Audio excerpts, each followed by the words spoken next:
Boa tarde, pessoal. Daqui a alguns minutinhos nós começaremos aqui o nosso bate-papo. Fala, doutor Ivaldir. E aí, como é que o senhor tá, brasiliano? Eu estou bem. Deixa eu falar aqui Gê. a câmera aqui. Tudo bem? E aí, tudo na paz? Olha aí, coisa Tranquilo? boa. Tem que reclamar não, só agradecer, é sempre bom. Como é E que tá aí, aí? aqui Não tem... tá fazendo calor agora, parou de chover mais, mas tá um ambiente bom, tá um ambiente bom. As coisas Ô, voltando ao normal. E por aí, tudo tranquilo? tudo tranquilo. Um pouco de frio só. Frio fora de hora, mas friozinho, viu? Amanheceu hoje aqui com 12 graus aí. Tá louco, rapaz. 12 graus. Eu acho que 18 é um ambiente bom. 12 já É, começa a incomodar. É muito isso aí. bom. Espera aí uns 5 minutinhos para ver se o pessoal Ah, entra e aí a claro, gente você que comanda o começa aí. espetáculo aí. Que é isso, eu comando nada. Claro, você que é o grande Mas mestre aí da UPE. o pé tem sido aí uma grande apoiadora das iniciativas. Então isso é legal, né? Isso é Muito legal, muito bacana. Você vai muito bom. explicar, você que vai explicar para a turma aí a parceria nossa aí. Sim, sim, claro. Por exemplo, com uma palhinha minha aqui só da interconectividade, mas é importante para nós essa parceria, sob todos os aspectos. É bom, E para bacana. a gente aqui dar o pé também é espetacular, é sempre bom a gente ter aí a indústria, né, nos apoiando. E quando a gente tem a indústria, né, ou seja, um representante da indústria de tecnologia, de software, de qualquer outro ramo que tenha sinergia com o que a gente está querendo fazer e ainda tem toda essa simpatia acadêmica, é o melhor casamento. Melhor casamento, isso é bom. Muito bom, também acho. Eu acho que a gente ainda vive num momento em que há uma dispersão muito grande entre as universidades, né, o campo da ciência e o campo da prática, da indústria. E isso não deveria ser tão distante. Ah, aqui no Brasil infelizmente, né? É, Infelizmente né? Nossa, terrível. É porque, na verdade, essa separação, né, essa segregação que tem é muito ruim, porque ainda o campo acadêmico deveria ajudar muito a questão da indústria e vice-versa, e isso no Brasil não ocorre, né? Ficam dois segmentos segregados, né? Eu acho muito ruim rapaz. isso daí. Mas a gente não pode perder a esperança, tem que continuar lutando, brigando, para Sem dúvida. que realmente tudo, em algum dia, tudo dê certo, né? Em algum Ah, dia, em algum vai, claro. momento, tudo dê certo. Isso aqui Tem que ter é. esperança. Mas eu acho bacana esse casamento. Aí vocês já têm, né? O PE já tem com outras indústrias, outras empresas. A iniciativa fabulosa, eu acho. Eu, como também, eu não sou acadêmico nato, né? Mas tenho uma perninha na academia. Mas é muito importante ter. E eu vejo muito isso aí também, né? Não. Pessoal, falta isso daí. Falta aqui no Brasil isso aqui. Tinha que ter essa integração forte, que é uma base muito boa para que o Brasil possa sair aí da situação educacional que nos encontramos, né? Então, isso é um Isso. ponto crítico, né? É, Infelizmente. mas vai dar certo, vai dar certo. Vai dar Vai certo sim. porque somos brasileiros, ou seja, perseverantes. É verdade, somos insistentes. É, isso é importante. Tem Mas que vamos ser. lá, vamos Vamos então ver. começar aqui. É, Pessoal, boa tarde, todos nos ouvem? Dá um oi aí no chat, dá um ok, alto e claro, maravilha, coisa boa, tá?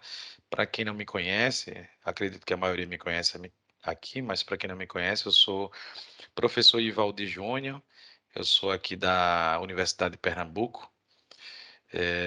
Eu fico meio dividido aqui entre a capital Recife e Garanhuns, que é uma cidade serrana, né? Quem não conhece, deveria conhecer, é uma cidade maravilhosa, um clima espetacular, uma cidade que eu amo de coração também, onde tem o campus de Garanhuns da UPE, que também mora no meu coração. E minha formação é toda computacional, pessoal, né? Desde a graduação ao doutorado e também sou consultor aqui na área de melhoria de processo numa empresa chamada Softex Pernambuco. Então, dentro desse contexto aí, né, esse pequena apresentação, eu tenho um prazer aqui de estar presente aqui. O empresário, professor, doutor Antônio Brasiliano, que tem aí nos agraciado, né, com toda a sua experiência, né, tanto na parte técnica quanto na parte das necessidades, né, do mercado. E é muito bom, como estávamos falando aqui, ter pessoas que têm essa visão. E eu vou falar um pouquinho de como isso começou. Eu sou coordenador do curso de engenharia de software e também sou professor de outro curso chamado de licenciatura da computação e também do programa de mestrado e doutorado, né, da UPE, que é também no curso de computação. E dentre essas disciplinas encontramos a ferramenta Interiscs. E eu não conhecia a ferramenta e começamos a ler sobre a ferramenta e eu entrei em contato com o brasiliano para saber se a gente poderia fazer aí uma parceria, um acordo de cooperação técnica. Isso foi no meio do ano passado, pessoal, né? Já faz um ano esse contato. E aí, obviamente, né, todo o período de pandemia, todo o período de algumas turbulências burocráticas, principalmente na universidade, esse nosso acordo acabou que a formalização demorou um pouco, e quando foi agora, um pouco depois do começo do ano, nós conseguimos assinar esse acordo, que esse acordo, a empresa brasiliana, ela nos cedeu, né, o uso gratuito da ferramenta para capacitar alunos, professores, e estamos aí basicamente hoje, né, sacramentando essa parceria, abrindo essa parceria, que é a primeira de muitas outras que estão por vir nesse momento aqui que vai ser esse bate-papo. E uma outra coisa que eu queria falar é que além desse acordo de cooperação técnica, nesse esquema de oficina, palestras, treinamento na ferramenta, o uso da ferramenta, nós também estamos estreitando aí uma conversa para quem sabe no futuro breve termos aqui dentro da UPE um braço de desenvolvimento da Brasiliano, né? Começando com um projeto ainda incipiente, um projeto piloto. Isso certamente são notícias para um futuro breve, mas que de antemão eu já agradeço aqui bastante a Brasiliano, né? Brasiliano tem um currículo aí que é realmente extenso, várias certificações, é doutor na área de engenharia da informação e inteligência estratégica pela Universidade de Paris. Então, assim, uma experiência aí grande. É presidente da empresa brasiliana Interisc e certamente ele vai trazer para a gente aqui uma fala, né, um discurso que vai despertar dentro de cada um de vocês a importância dessa grande área.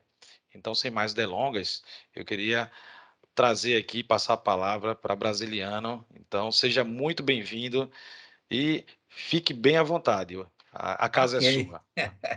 Obrigado, Valdir. Pessoal, boa tarde. Um prazer estar com vocês aqui.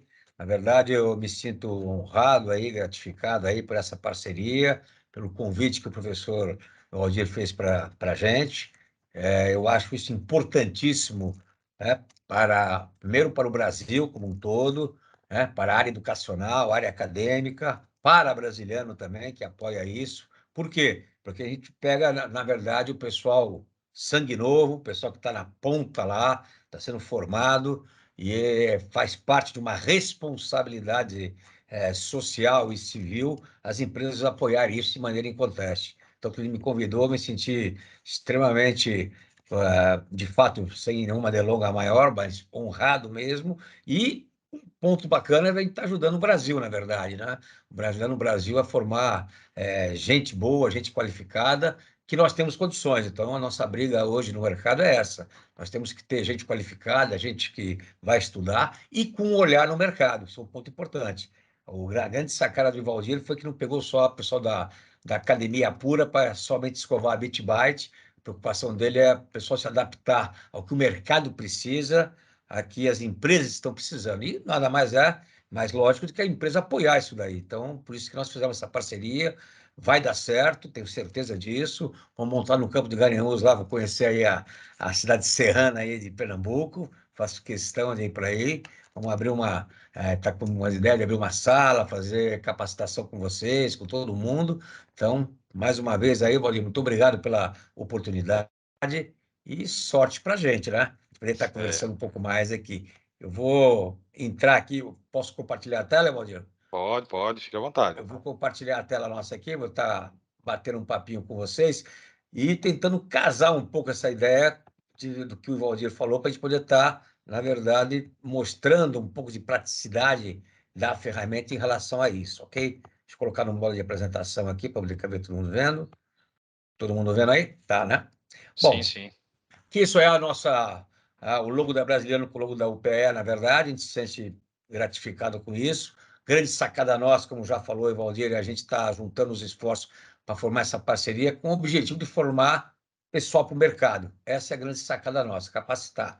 A ferramenta está à disposição de vocês e todo mundo que quer usar. Vamos ter aí a ideia nossa também é aumentar um pouco mais a parceria, ter a sala para poder estar formando gente, ter um braço aí dentro. Então, isso vai ser pouco mais para frente, mas estamos aí abertos para isso. Hoje eu quero bater um papo com você, junto com meu amigo Valdir, falar sobre a questão da interconectividade em risco, teorema de Bayes, que isso tem no sistema. Vou falar um pouquinho de cenários, porque a interconectividade tem a ver com cenários, para vocês entenderem o que é uma das aplicações que a ferramenta pode ajudar o gestor a trabalhar de maneira clara, né, com a questão da prevenção e mitigação dos riscos, né? Então, o primeiro ponto central é cenários prospectivos. Aí tem a questão, né, do conceito dela, cenários é hipóteses, são hipóteses sobre o que deve acontecer daqui para frente. Então, é futuro. E a grande sacada é a gente identificar, na verdade, o quê? Os elementos, né, que poderão estar influenciando hoje, iniciando no presente, e vai ter consequências lá na frente, no futuro. E pega todo o espectro, né, econômico, social, ambiental, científico e tecnológico. Isso que é importante ter. Então, não se trata cenários prospectivos de faculdades divinatórias. A gente não vai adivinhar nada, ninguém tem bola de cristal. Nós vamos usar a ciência para poder estar ao nosso, né, favor. Esse é o ponto principal. Cenários, como fala aí Michel Godet, que é um dos gurus aí mundiais em termos de cenários prospectivos, o gestor não pode ter, na verdade, a atitude que é passiva de um avestruz. Coloca a cabeça na terra, bumbum fica de fora e fala: eu não vi, eu não conheço, isso não vai acontecer, isso não existe. É uma das ações que os gestores fazem. Por isso que são pegos de surpresa diante do contexto nosso, né, ambiental, contexto nosso político, social, econômico, etc. O bombeiro é reativo. Então, quando a empresa reage, tivemos o caso específico aí da pandemia, nós vivenciamos isso aqui no Brasil, muitas empresas venderam um lenço para quem estava chorando, tá certo? E se deram bem. Então, no meio do caos, eles acabaram prosperando, eles foram antifrágeis. Importante aquela reação, mas uma reação, né, positiva, e não uma reação somente para apagar incêndio.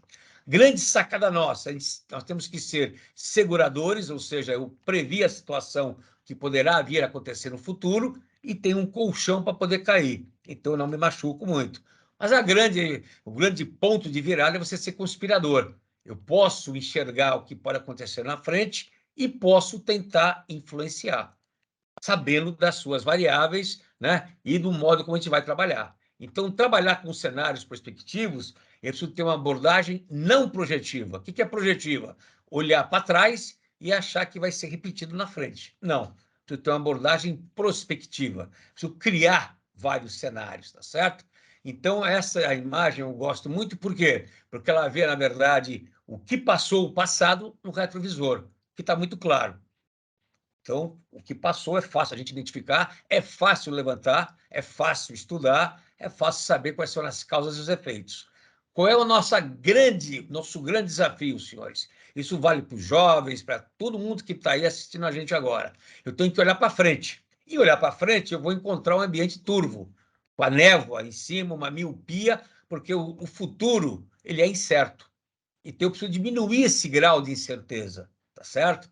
Eu nunca vou conseguir 100%, mas eu vou diminuir o máximo possível. Então, eu tenho que ter uma percepção de antecipação, focado em cima da técnica, e, ao mesmo tempo, dar, né, o espaço, um horizonte temporal para que a empresa, próprio governo, própria academia, própria indústria se adapte. Eu tenho que me adaptar, não tem jeito. Então, a adaptação hoje, senhores, é uma palavra que tem que estar no nosso dicionário constante. Aqui são algumas macro tendências que nós temos pela frente, ok? Que é a intensificação da demanda de alimentos, energia, expansão de turismo, mudança do padrão de produção, ou seja, são vários bullets que o pessoal coloca, né, tendo em vista os estudos que fazem. Inclusive, no último aqui embaixo, vocês vão ver que tem a questão do aumento da tensão, né, de tensões geopolíticas, quer dizer, tipo guerra que está tendo agora na Ucrânia com a Rússia, e que isso pode se alastrar por outros tipos de regiões do mundo. São mega tendências, né? No Brasil, nós temos alguns pontos importantes. Então, primeiro, nós temos uma insegurança muito forte em termos de quê? De segurança pública e privada. Então, nós somos recordistas, na verdade, infelizmente, em assassinatos. Gastamos uma grande parcela do PIB com segurança. Movimento do mercado ilícito brasileiro aqui, 15,2 bilhões. E aí entram os custos submersos, né? Menor qualidade de vida, perda da produtividade, interrupção de negócios. Quando há um roubo de carga, por exemplo, quanto que a empresa, a indústria perde? Não é só a quantia que está lá quantificada no roubo de carga, perde muito mais do que isso. Deixou de atender o cliente, o mercado, vai ter que, na verdade, retrabalhar toda a logística e por aí vai, tá certo? Então, tudo isso daqui faz parte do processo. A imagem do Brasil, da cidade, da região, que tem um índice maior de criminalidade. Então, tudo isso aqui impacta de maneira muito clara as nossas atividades. Outro ponto político é a questão da instabilidade política, na verdade. Isso é importante, porque com a instabilidade política, a gente tira a atratividade das pessoas virem visitar, vir investir no país. Então, isso também é um ponto que tem que pensar e raciocinar. A questão da economia, isso aqui eu peguei esse slide aí da Marcoplan, onde ele mostra aí 4 macro cenários aí, tá certo? Com terceira via que já está hoje praticamente descartada, um segundo turno, na verdade, quem ganha, quem perde, Lula, Bolsonaro, não interessa, é que nós temos aqui num beco sem saída. Do lado esquerdo, aqui, 42%, é o cenário mais provável, tá certo? Onde a expectativa da pesquisa que foi feita é a polarização entre Lula e Bolsonaro, que isso já está acontecendo, né? Com um crescimento econômico baixo, ou mesmo nulo ou até negativo. E a inflação superando 5,5%. Então, é um cenário que tende a favorecer quem? O Lula. Tende a favorecer, né? São antecipações, visões que nós temos que ter. Esse é o cenário que seria o mais provável. O segundo seria, na verdade, o segundo turno entre o terceiro candidato, acredito que não vai acontecer. A polarização entre Lula e Bolsonaro seria também um terceiro cenário, e o quarto seria aquele que praticamente não tem chance de ocorrer. O cenário hoje avaliado como menos provável. É 11% de chance de vir a ser materializado. Segundo os respondentes, é o confronto entre o terceiro candidato e Bolsonaro, que este não tem, do meu ponto de vista, menor chance de acontecer. Né? O que eu estou dizendo com isso aqui? Primeira fonte de certeza, se a evolução do Covid e da saúde pública do Brasil, né, vai estar num patamar que possa suportar isso. Hoje estamos tendo até a varíola do macaco, que não é o caso, né? Não está numa pandemia grande, obviamente, está no início, muito pequenininho, mas se nós vamos manter ou não, segurar o Covid, que começa a incomodar ainda. O segundo ponto importante é a evolução da inflação e a massa real de quanto que as pessoas estão ganhando de fato, tá certo? Isso é fundamental para a gente, quer dizer, o número de pessoal que está passando muita necessidade, né? Está abaixo da linha da pobreza, então nós temos que estar enxergando isso, né? Por quê? Para saber o que pode acontecer na frente. Então, exemplo, um dos pontos que o pessoal levanta a bandeira e fala o tempo inteiro, quase que na mídia, vai ter golpe ou não vai ter golpe dos militares?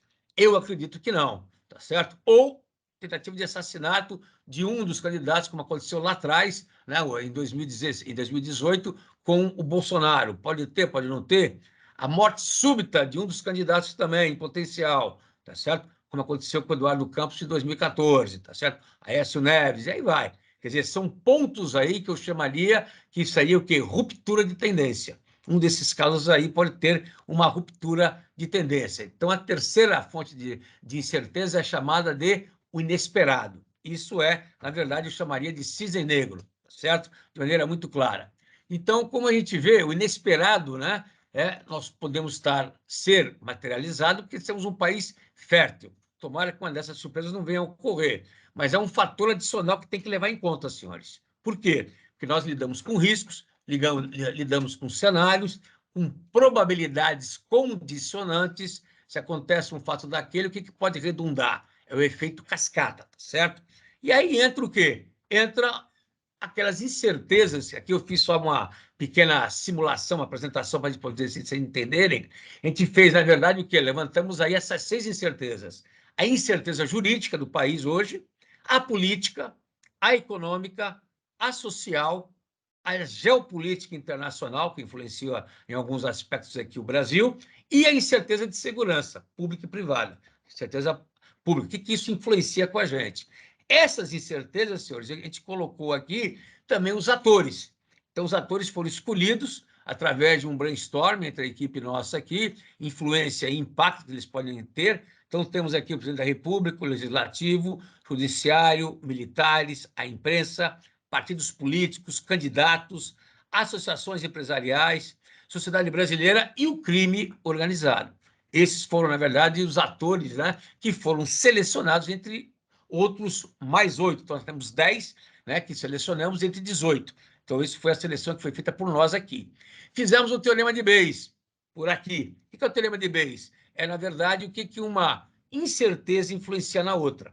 Isso daqui a gente pegou do modelo de Michel Godet, da França, onde a gente cria cenários, tá certo? E para criar o cenário, nós temos que ter o quê? Os eventos ou as incertezas para saber e compor cada uma das histórias, ou seja, qual dessas incertezas influencia na outra. Então, a questão aqui no sistema nosso é muito simples. A gente põe no eixo vertical e no eixo horizontal. Então, por exemplo, o que o social influencia no econômico? O que o social influencia no político? E depois você vai fazendo isso aí um com o outro.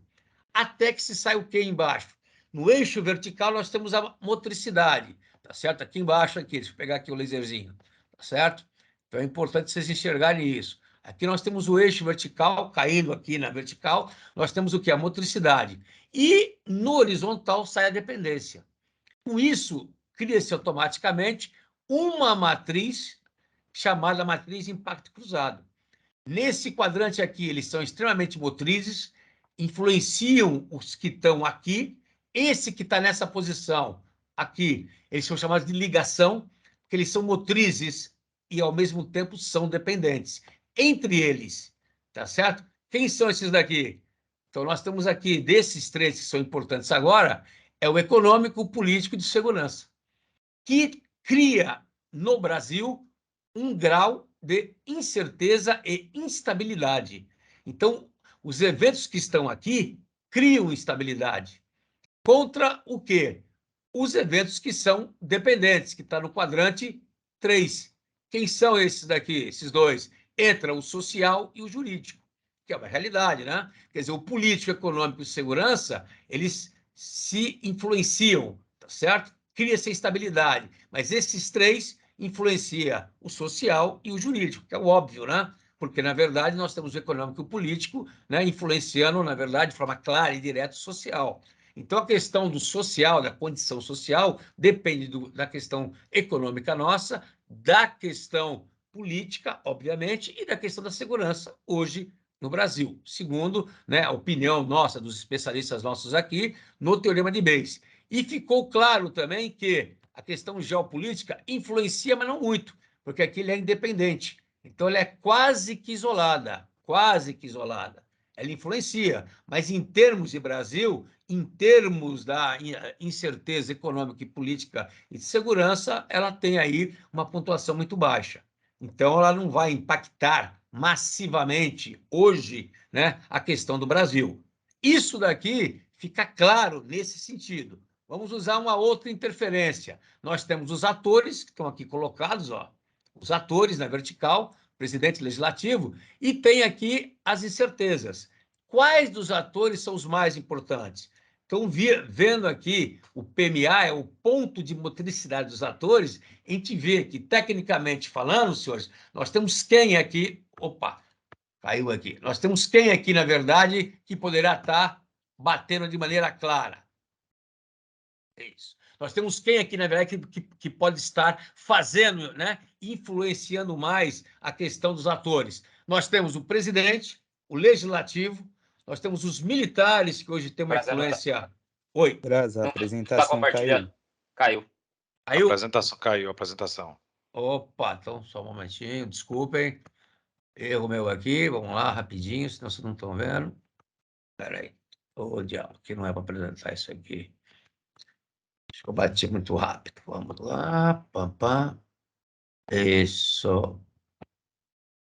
Ah, pronto, desculpe. Todo mundo vendo? Agora, Muito agora bom, vamos lá Perfeito. então. está em modo... Isso. Isso, agora ok. Ok, muito bem, senhores. O que nós estamos vendo aqui, então? Nós estamos vendo que o presidente está na primeira bateria, o legislativo, os militares, a imprensa, na realidade. Se vocês forem olhar, os militares são os que têm a maior, né, a maior nota de influência hoje, tecnicamente, teoricamente falando. Isso não é a gente bater... Opa, caiu de novo aqui. Estão vendo aí direitinho? Sim, sim, tá tudo ok. Ok, então, peraí. É que eu acabei saindo daqui. Agora saiu. Pronto. Entrou ou saiu? Saiu agora. Caiu a apresentação. Coisa chata, né? Mexendo aqui no... Acho que tem.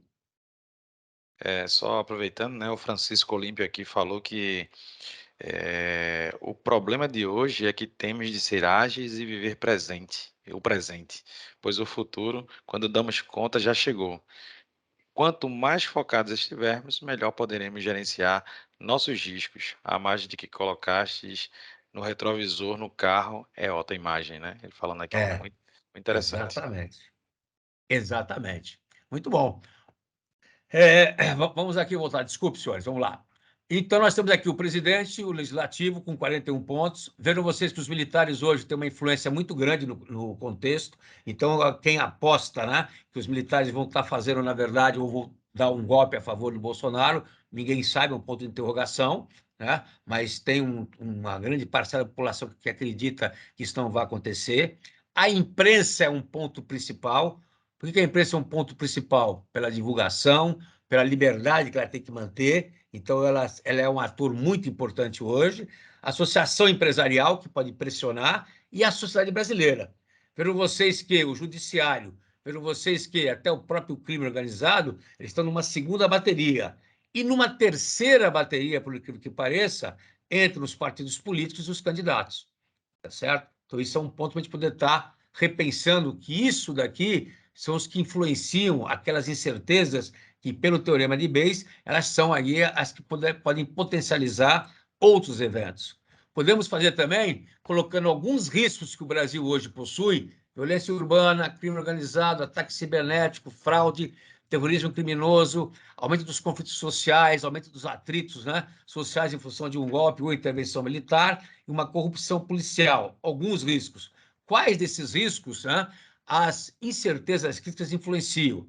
Então, a gente vai ver aqui que, na verdade, acontece o quê? Que a parte econômica, obviamente, passa a ser a mais influente, ó, com 99 pontos, e ela está no quadrante de ligação que gera instabilidade. A segurança pública é a segunda e a questão política é a terceira, certo? Então, nós estamos claramente definindo aqui que a questão econômica, o desempenho econômico do Brasil é um ponto fundamental para poder dar a alavancagem. Vocês vão falar para mim, isso é o óbvio. Claro que é o óbvio. Só que eu estou provando para vocês que o óbvio, esse é um óbvio que deveria estar sendo focado por todos os tipos de governo. Não tem como a gente escapar disso de maneira direta, certo? Então, isso é fundamental nós entendermos esse contexto, e por causa disso é que temos que estar criando, né, cenários e articulando cenários. Como conclusão, o que nós vamos tirar disso daqui? Que a economia, a política e as condições de segurança, elas influenciam, né, de maneira inconteste os riscos a serem materializados. Então, essa tríade temos que estar pilotando e monitorando de forma clara. As três incertezas, a tríade, elas causam um ambiente hoje no país de insegurança, ou melhor dizendo, de incerteza, de volatilidade, o que significa que qualquer tipo de ação em uma delas pode redundar em materialização de outros eventos, ou seja, pode e poderá ter, né, troca, né, ou poderá ter mudanças de cenários em função disso. Por exemplo, a questão social e suas causas raízes. Então, isso é importante, esse entendimento. O que eu estou passando para vocês aqui é que poderá haver daqui para frente mudanças. Os riscos que nós levantamos ali devem ser monitorados, mas tem que ser monitorados não o risco, as suas causas, tá certo? Por quê? As incertezas batem nas causas. Por isso que o KRI ele é importante. Os gestores hoje da empresa, governo, qualquer tipo de instituição, tem que ter planos de prevenção para a pessoa, para a empresa, para o governo, e plano que vai diminuir o impacto, para evitar de ser pego. Então, exemplo disso, o ataque cibernético vai aumentar ou diminuir? Tecnicamente falando, em termos até de mundo, eles estão aumentando muito em função da fragilidade e vulnerabilidade, a quarta revolução. E o outro ponto importante: as empresas não sabem ainda o ponto focal da onde proteger, que é o negócio dela, é o business dela, não são somente os sistemas. Então, isso é fundamental de levantar essa bandeirinha aqui, ok? Mas tem que ser monitorado.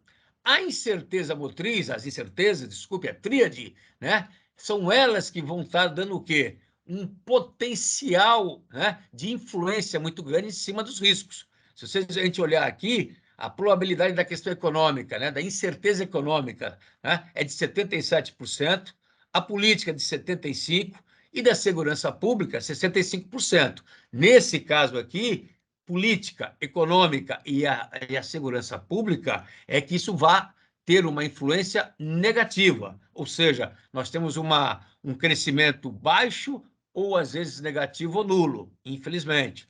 Que a polarização política para o país vai gerar não bons frutos, maus frutos, na verdade. Então, isso é importante. E que vai acabar tendo uma piora na segurança pública, que hoje já é ruim. Então, o que temos pela frente, infelizmente, é uma situação que não é muito confortável para as empresas, tá certo? Empresas e própria população como um todo de sociedade, ok? Como palavras finais que eu quero falar com vocês, é o seguinte: nós temos que estar tentando mudar essa configuração, em termos de impacto e em termos de materialização. E depende dessas três, da tríade, esse comportamento.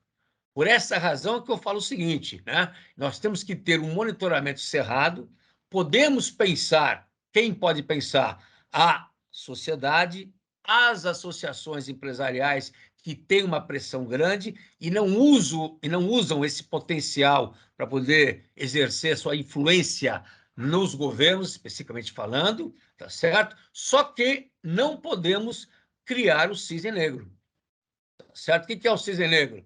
É aquele que a gente fala que a chance é muito pouca de vir a acontecer e ele acaba ocorrendo, materializando. Ou o rinoceronte cinza. O risco está debaixo do nosso nariz, como eu estou falando para os senhores do nosso contexto, e ninguém faz nada. Então, cabe agora aos gestores, empresas, sociedade, a gente começar, né? Deveríamos estar começando a se mexer, infelizmente, tá certo? Então, isso é um ponto importante. A interconectividade, senhores, mostra isso para nós, claramente. Ele demonstra para nós, de maneira muito clara, quais são os pontos que podemos atacar, os pontos que o governo deve atacar de maneira clara e direta. Hoje, o Brasil está sem perspectiva política. Então, nós temos aí dois candidatos, duas polarizações, independente de questões ideológicas ou não, duas pessoas, duas figurinhas marcadas hoje, né, de maneira muito clara, tá certo? As duas, do meu ponto de vista do brasiliano, tá certo? Negativas para o país, infelizmente, meu ponto de vista. Então, estamos numa gangorra, vivendo o cisne negro e vivendo, na verdade, a questão do rinoceronte cinza. E, para isso, temos que ter o quê? Nós temos que criar, o Brasil tem que criar um futuro antifrágil. Ou seja, caso venha a ter esse cenário que não é muito, né, promissor, Nós temos que ser antifrágil. Nós temos que tentar prosperar no meio do caos. Tá certo? Teoria do antifrágil é em cima disso. Resumindo para nós aqui no nosso bate-papo, os gestores devem estar, então, preparados para o mundo VUCA, tá certo? Integrado com o mundo BANI. São os dois anacrônicos que falam muito claramente da volatilidade, complexidade, ambiguidade, de eu ser antifrágil, de eu ser exponencial, tá certo? E que a incerteza é a única certeza que nós temos. Para isso, temos que usar técnicas de cenário, gestão de riscos e inteligência. Caso contrário, né, os senhores gestores estarão jogando com a sorte, com o dadinho, ok? Então, eu queria falar com vocês, basicamente era isso, tá certo? Eu queria só dar um ponto importante para vocês, que o Teorema de Bayes, que é uma das probabilidades condicionantes, dá para a gente aplicar no sistema e você ter uma visão muito clara de qual risco influencia, é o mais influenciador, ou eventos. E com isso você cria cenários, cenários de risco, cenários políticos, do que você quiser. É um gancho que eu quis dar para vocês, tendo em vista, né, o estudo que eu faço bastante sobre cenários prospectivos e riscos, e que é pouco utilizado no Brasil, muito pouco utilizado. Geralmente os cenários são criados com base em percepções, na verdade, ou às vezes vai para um lado puramente matemático, que acaba não dando em nada, porque a matemática pura ajuda, mas não resolve. Por quê? Porque dá para a gente um cenário projetivo e não um cenário prospectivo. Meu amigo, era isso que eu tinha que falar com vocês, então. Estou à disposição, junto com o meu amigo Valdir, para ele poder tirar alguma dúvida ou fazer algum outro comentário esparso aí com vocês. Maravilha, maravilha.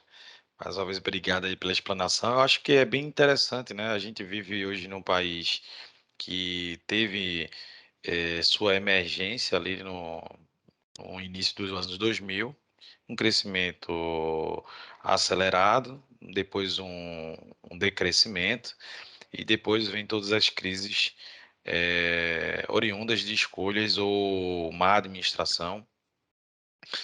E o brasileiro, né, fica sem saber exatamente o que vai vir, né, o ano que vem, daqui a 2 anos, daqui a 3 anos, como estará o cenário. Eu me lembro que em 2008, 2007, 2008, quando os Estados Unidos estava na crise financeira, né, onde muitos milionários do dia para a noite ficaram pobres, muitos se suicidaram e etc. O Brasil dizia que isso era uma marolinha, uma marolinha. E foi uma marolinha que se transformou no tsunami, que em 2015 a gente amargou um grande início de crise econômica, principalmente nos braços governamentais. Isso. É, eu conheço várias empresas que ou quebraram ou diminuíram drasticamente seu tamanho. Por que eu estou falando tudo isso? Eu estou falando porque quando você começa a trabalhar em predição, ou pelo menos tentando articular cenários, arquétipos ou possibilidades que você pode se preparar minimamente, né? Aí vem a teoria, né? A definição de risco, né? A probabilidade de ocorrer um evento que pode ser um impacto positivo ou negativo, e aí a gente Sim. acaba se preparando para o impacto negativo, que positivo é sempre bem-vindo, né? É sempre bem-vindo. Eu digo aos meus alunos: você joga na Mega Sena? Não, então não tem risco nenhum de ganhar. Não tem risco. Então, mas o impacto negativo a gente sempre precisa ter o quê? O plano B, às vezes o C e às vezes o D. Um plano de mitigação, um plano de contingência. A pergunta: estamos preparados para o que está por vir no ano vindouro, de mudança de estado, de mudança de perspectiva, e etc, etc. E se não tiver de acordo com os nossos planejamentos, eu tenho algum plano secundário, né? Eu tenho alguma reserva financeira, eu tenho alguma segunda profissão, terceira profissão, né? Tem aquelas pessoas que são professor ou são executivos, mas ele também é marceneiro, ele também é artesão, sei lá. Tem um plano A, B e C. Eu acredito que esse pensamento, ele vai desde a dona de casa até o empresário mais famoso, mais rico do mundo, porque a única coisa que nós temos certeza é que problemas ocorrerão. É fato. Ninguém passa nessa vida, seja na vida acadêmica, profissional ou simplesmente numa vida mais reativa, sem tropeçar em alguma pedra. E aí, diante de todo esse preâmbulo, essa introdução que eu estou fazendo, Brasiliano, eu queria saber, assim, no meio agora profissional, o que é que todos que estão nos ouvindo aqui, se eles querem se tornar profissionais que podem trabalhar com esse tipo de situação, de cenários, quais são os primeiros passos que eles devem fazer ou trilhar, na tua opinião? Então, na minha opinião, o primeiro ponto importante é eles terem, na verdade, uma cultura, né? Porque o que falta hoje nas empresas, por incrível que pareça, e até no governo, quando eu falo governo, você pensa em segurança pública, né? Se for pensar em segurança pública, o pessoal não faz cenários. Então, o primeiro passo a ter, na verdade, é ele ter, na verdade, desculpe, é ele possuir uma cultura que tem que ter, na verdade, um investimento, né, para poder estar elaborando, através de uma consultoria, através de especialistas, a construção de possibilidades que vai acontecer daqui para frente. Esta visão ele tem que ter. É o primeiro passo que ele tem que raciocinar, tá certo? Sem isso, ele não vai acreditar na questão da predição, da questão, né, de você colocar para frente eventos que poderão vir a acontecer, né? E isso tem que ser feito por técnicos, não adianta.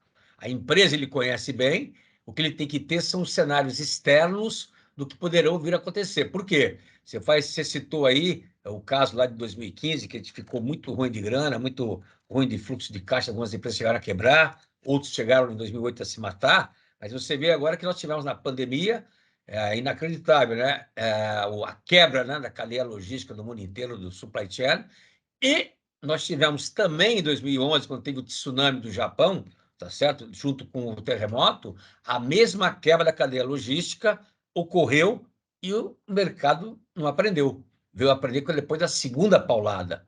Aí eu volto a pergunta para você. Por que que as empresas, na verdade, o público, mas a empresa, ela não pensa, ela não aprende, às vezes, com a questão do próprio erro ou, às vezes, com a questão do erro dos outros. E a gente comete ciclicamente os mesmos erros também. É interessante, né? Dá uma palhinha sobre isso, então, na tua opinião, que é matemático aí, que é, na verdade, da área da computação, que é importante a gente ver um pouco sobre isso daí. Rapaz, é sempre interessante ver que ao longo da nossa jornada aqui na Terra, depois de milhares de anos, continuamos cometendo os mesmos erros, né? Eu costumo dizer que temos hoje tantos guidelines, metodologias, formas, uma ciência madura, e mesmo assim cometemos erros simples, já conhecidos pela indústria, pela academia. E aí é o que eu coloquei, né? O Fórum Econômico Mundial, ele vem há uns 3 ciclos aí, com muita evidência, dizendo que nós precisamos de algumas características, habilidades para o profissional do futuro. E por que eu estou falando sobre isso? Porque Paulo Freire já dizia lá atrás: a educação não muda o mundo. E eu acredito firmemente nisso. A educação muda pessoas e pessoas mudam o mundo. Então, E se eu não trabalho, desenvolvo habilidades individuais que o Fórum Econômico tem elicitado, explicitado como capacidade de altruísmo, colaboração, capacidade de resolver problemas complexos, capacidade de ser voluntário, de saber ter uma visão holística com informações particionadas, não completas, e mesmo assim tomar uma decisão. Isso tudo são soft skills, são desenvolvimento humano. Se eu não sei conversar, ouvir, se eu não sei receber críticas, se eu não sei realmente ter a capacidade de resiliência, dificilmente eu vou ter essa capacidade de olhar para trás, saber que eu errei, assumir o meu erro, lições aprendidas e reaplicar melhores práticas, percebendo, né, a quem eu estou impactando. Então, nós vivemos num mundo que é altamente mercantilista, mercantil e que parece mais um rolo compressor. Eu não quero saber quem está na frente, eu quero passar por cima. E Quer aí é saber do onde seu tem só, né? É é, verdade, pensa só em né. você. E aí é onde é que está essa parceria que eu sempre defendo: sociedade, indústria, né, ou seja, o mercado, as empresas e academia. Se eu tenho a academia formando mão de obra, que ela traz um benefício para a sociedade, porque ela forma e devolve para a sociedade. Eu formo um médico, o médico vai para um núcleo de saúde prestar serviço para a sociedade. Eu formo um advogado, eu formo um administrador, engenheiro e etc., né, um cientista da computação. Se eu tenho a indústria consumindo esses profissionais e potencializando nele o melhor profissional, a melhor persona que tem dentro desse profissional, porque nós todos somos pedras brutas, que em algum momento, dependendo do contexto, temos que nos polir. Né? Eu sempre digo para os alunos: não existe currículo genérico, existe currículo orientado à demanda. Ah, hein, a Brasiliano quer me contratar. Qual o cargo? Ah, é um analista de risco. Eu sei fazer isso? Sei, mas eu sou um generalista. Então, eu vou fazer o seguinte: o meu currículo vai ser focado nas habilidades que eu tenho como gerência de projetos. Mas eu vendia cachorro-quente, isso é importante, mas a ênfase não é vender cachorro-quente. Isso é só mais uma informação que faz parte do seu dossiê e é relevante, mas não a mais relevante. Assim é o nosso dia a dia. Então, o trabalho colaborativo é importante. Eu digo, eu sozinho, qualquer pessoa individual é capaz de ter grandes vitórias, mas com parcerias você ganha o mundo. Então, essa é a minha resposta. Nós não somos capazes de fazer isso porque precisamos investir na nossa educação pessoal, doméstica e profissional para que percebemos o nosso redor todos os stakeholders que podem juntos alcançar o bem maior. Sem dúvida, exatamente. Essa é a grande sacada, né? Esse é o ponto de virada que nós devemos e deveríamos ter, né? E infelizmente não tem. Você falou muito bem que o Fórum Mundial prega, na verdade, que tem esse relatório dele, inclusive, ele falou exatamente isso que você acabou de dizer. Vai faltar, na verdade, em termos de prospectiva, vai faltar essa harmonia, essa visão de ter, na verdade, uma união, um pragmatismo forte entre as nações, que isso não está tendo. Quer dizer, não tendo isso daí, cada um vai olhar para o seu umbigo, olhando para o seu umbigo, cria, na verdade, cada vez mais desigualdade e alavanca, potencializa mais os riscos. Risco, inclusive, de ataque cibernético, risco de terrorismo, quer dizer, é isso mesmo. E aqui no Brasil, né, temos os problemas que nós temos há 200 anos, porque a sociedade como um todo, né, sociedade como um todo não pensa, na verdade, no maior, que é ser o coletivo, né? Só pensa no individual. Então, isso é complicado, muito complicado. Mas é isso mesmo. Parabéns aí, legal. Gostei da Ah, mano. sua resposta, positivo, colocou muito bem, isso é importante. O de hoje pede uma avaliação realmente de priorização, uma avaliação de você estar focando naquilo que é de mais valia para a sociedade, e não só para ele. Infelizmente, a gente não tem ainda já faz algum tempo, né, que a gente não tem ninguém pensando nisso de forma muito clara, né? Infelizmente. É, rapaz, é. E aí, a gente tem que fazer um trabalho de formiguinha, né? Alguém tem que Muito. começar. Eu costumo dizer que mudar a cultura demora, né? Tem um cara chamado Hofstede, né, um antropólogo, que ele dizia que mudar a cultura demora 100 anos. E essa 100 anos. informação, ela pode ser tanto positiva quanto negativa. Negativa. Se demora tanto, eu não vou começar. Eu não vou começar. É, Positiva, eu tenho que começar hoje, porque quanto mais rápido eu começar, os 100 anos vão passar mais rápido. Certamente a minha exatamente. descendência vai aproveitar. Então, nós precisamos mudar nosso cenário partindo de nós mesmos para com o próximo, né. Então, eu penso isso, eu tenho isso como uma verdade, logicamente que, verdades podem mudar ao longo do tempo, o Sem mundo dúvida. muda, nós temos que mudar, mas uma coisa é certa, né, a gente tem que ser mais altruísta, né, mais, É, voluntário, Isso é muito importante. Eu acho que essa nova geração agora que está surgindo aí tem uma grande responsabilidade nessa tríade aí que foi explanada em tua apresentação, nessas tantas ou N categorias, seja no âmbito político, econômico, seja fazendo a diferença em alguma área que vai diretamente ou indiretamente impactar na economia do país, né? Um dado que é sempre alarmante, mas poucas pessoas sabem, é que uma cultura, para que ela seja, tenha uma base de frenética evolução na sua capacidade intelectual, precisa ter um bom saneamento básico. E já foi comprovado cientificamente que se uma criança ela vive num local que tem até os 7 anos de idade, que não tem saneamento básico, a capacidade dela intelectual vai ser desacelerada. E Sim, não está querendo dizer que ela não é inteligente, não, mas ela poderia ser muito mais. E hoje nós temos 50% aproximadamente, 45 a 50% do Brasil que não tem saneamento básico. Veja exatamente.